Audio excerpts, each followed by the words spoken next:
dos, y un, dos, tres, y...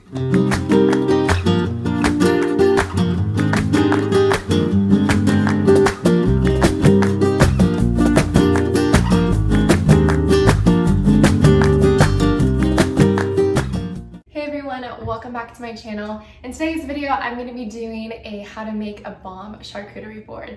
I love charcuterie boards. They're becoming more and more popular, and I just really wanted to make a video about it, and so I hope you guys enjoy, and yeah, let's get started. The first thing that we want to do is make sure our hands are clean. I just washed mine, and now I'm going to show you some board options. So today I'll be working with a big rectangle board. This is great for a larger gathering where you're going to have maybe like over 20 people. Here is another rectangle, good for 10 to 15 people. And if you just want to have a little appetizer, paddles are always great. So the first thing we're going to start with is our bread, and I love getting a variety. That's one word that I really want to emphasize today because, you know, having a variety of cheeses and meats and fruit, it's so important because you don't want your guests to feel like they don't have a lot of options.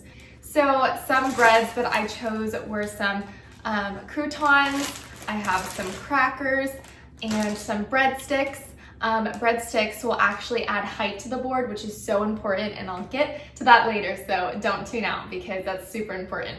And then I also picked up a baguette, and I just got a rustic French baguette, which I'm going to slice up, and yeah, you'll see. So let's get the bread all together. Hear that crunch? That's good bread right there. So now that we have our baguette sliced, I'm just going to kind of put it in the four corners. I want to arrange it where there's space for all of our other ingredients. So this is what we're currently working with. As you can see, I have the crackers in a row spaced out and have the bread in the four corners. So let's add some breadsticks.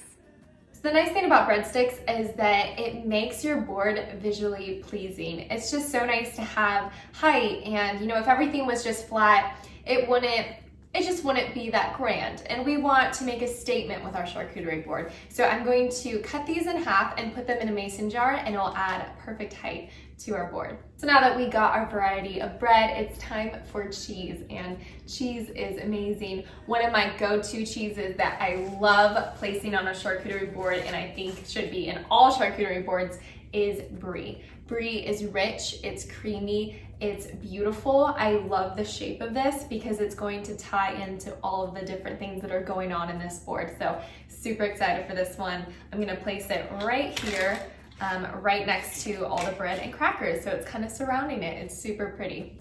The next cheese that I have is fresh goat cheese. This actually has caramel of olives inside, which is a win. So this one is super cute. And then I also have a double cream gouda, another one of my favorites. It never fails, and I love the color that it adds. It's a beautiful orange color.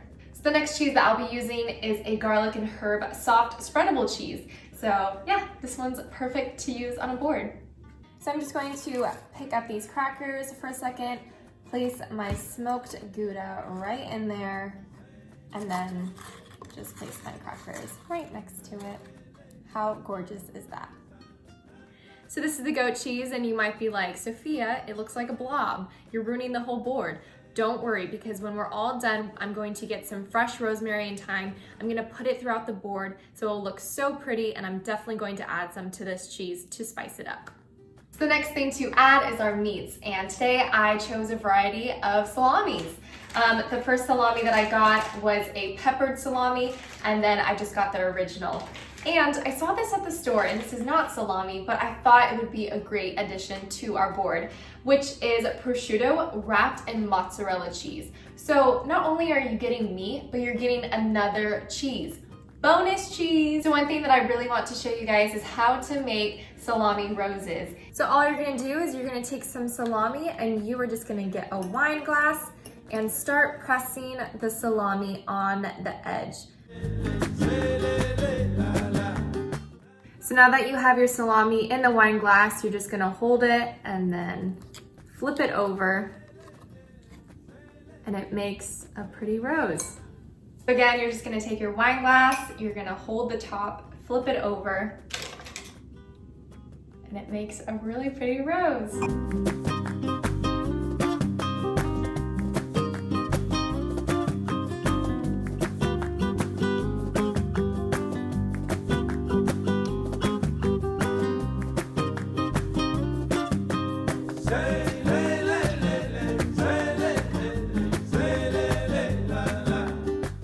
Now it's time for fruit, and I chose grapes because I love the pop of color that it's going to give, especially green. It's so beautiful. And I also got purple too. And yeah, I'm just gonna start placing these on the board. I love putting them around the cheese just because it reminds me of Italy.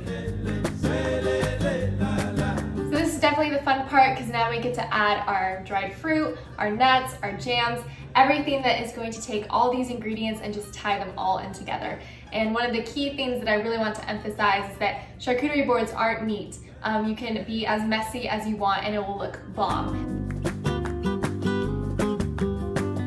So now I'm just gonna add some mango. I love this orange color because it really brings out the Gouda cheese, which is like the same color. And I'm just gonna spread these throughout the board. I think it just adds such a beautiful color. And I love how dried fruit give a nice contrast between the savory salami and those cheeses that are more savory. This will add a nice sweet touch. Sprinkling some almonds throughout the board. I like to get the roasted salted ones just because anything with salt is good, right? And almonds have such a great crunch to them, so it's a perfect addition with this board. So I chose to have some fig jam and I'm just gonna put it right here. And I just think it's really pretty because it's in a nice glass bottle and the color is great. So the last thing that we're gonna do is we're gonna go in my backyard, get some nice rosemary, and that will just complete the charcuterie board.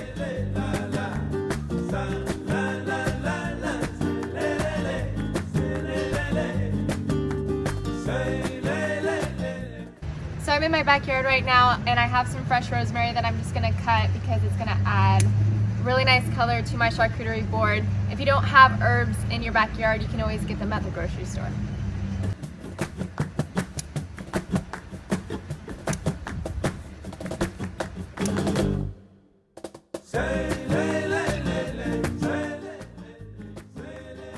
It smells amazing.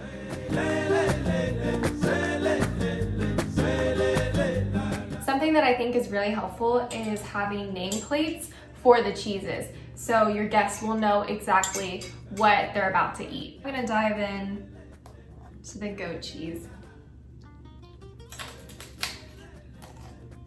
So yummy.